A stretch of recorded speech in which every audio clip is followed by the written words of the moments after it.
Musicians Institute Guitarcraft Program, sponsor of Fox 17 Rock and Review.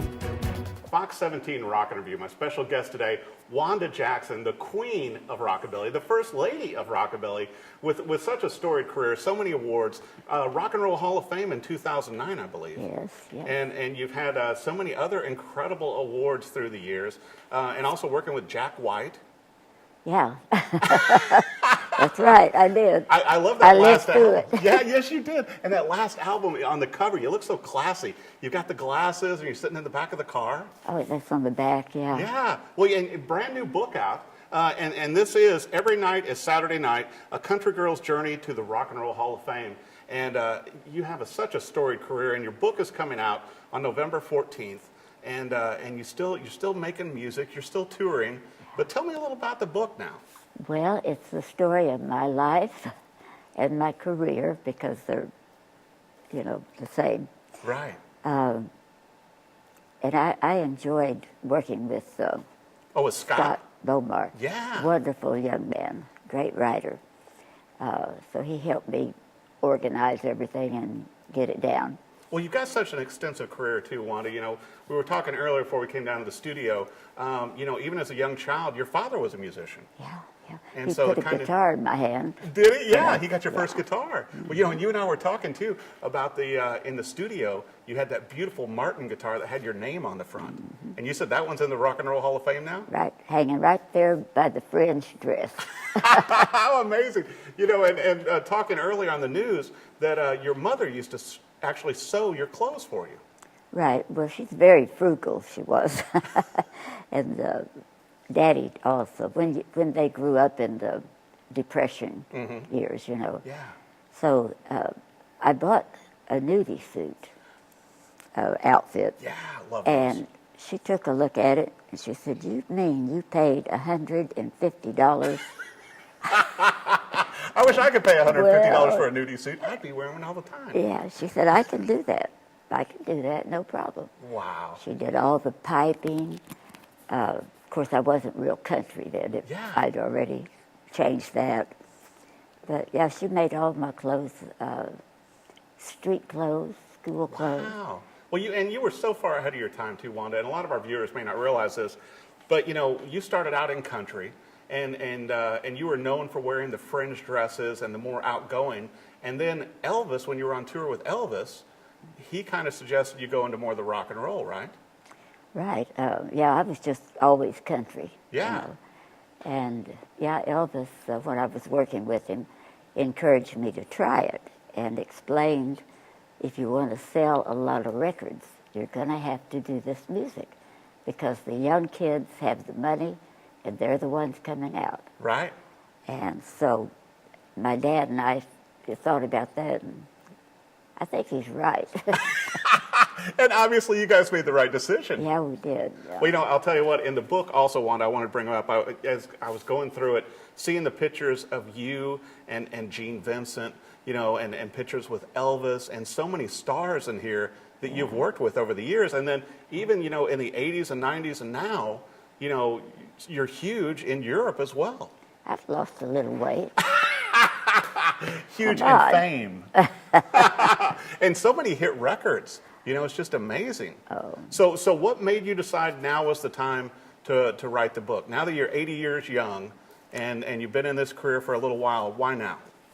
I thought I'd better get it down while I still can get it right, hopefully. I'd tried a couple of times before. Right. And it just didn't work out, didn't happen. Yeah. So when BMG contacted us, I thought, well, I'll give it one more try. And if I can't get it then, that'll be it. Wow. Well, I'm so glad you did. I told the writer, Scott Bomar, when I talked to him.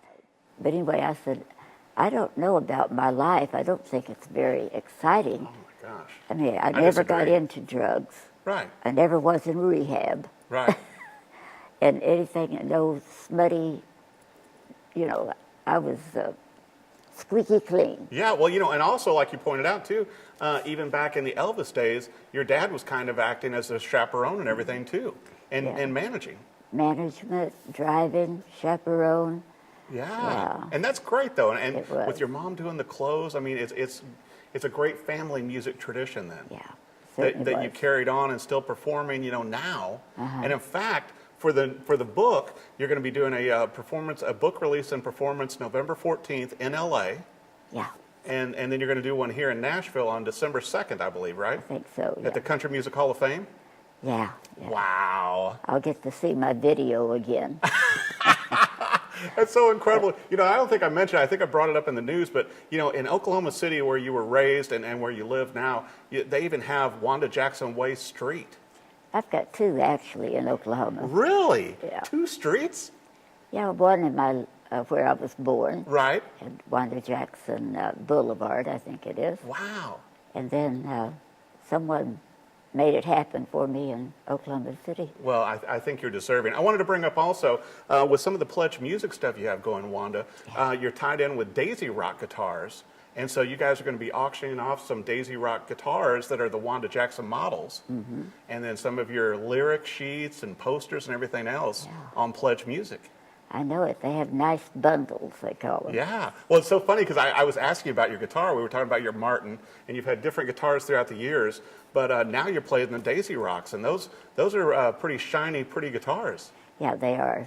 They're very feminine. Do you kind of match them with your outfits? Because you always have nice outfits. Thank you.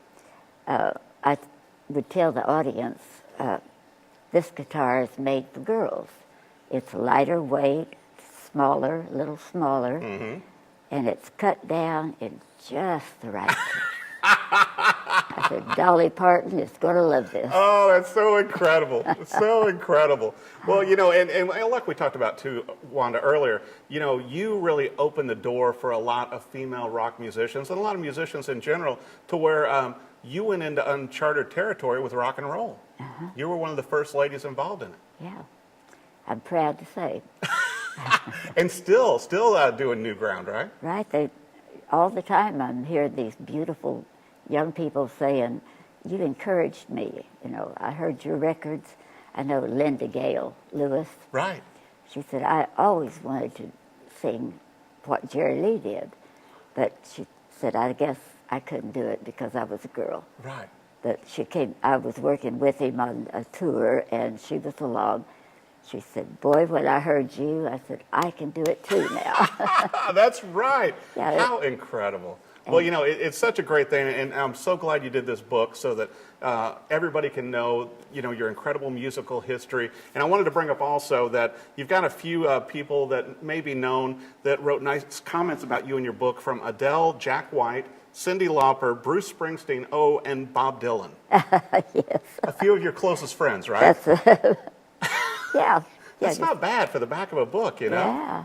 Nice testimonial. Well, you've lived such a storied life, and it's incredible that you're still performing. The new book coming out November 14th. This is Every Night is a Saturday Night, a country girl's journey to the Rock and Roll Hall of Fame, the one and only Miss Wanda Jackson, Queen of Rockabilly. Thanks for joining us. Thank you, Eric. Be sure and pick up a copy. Thanks for watching the Rock and Review. Musicians Institute Guitarcraft Program, sponsor of Fox 17 Rock and Review.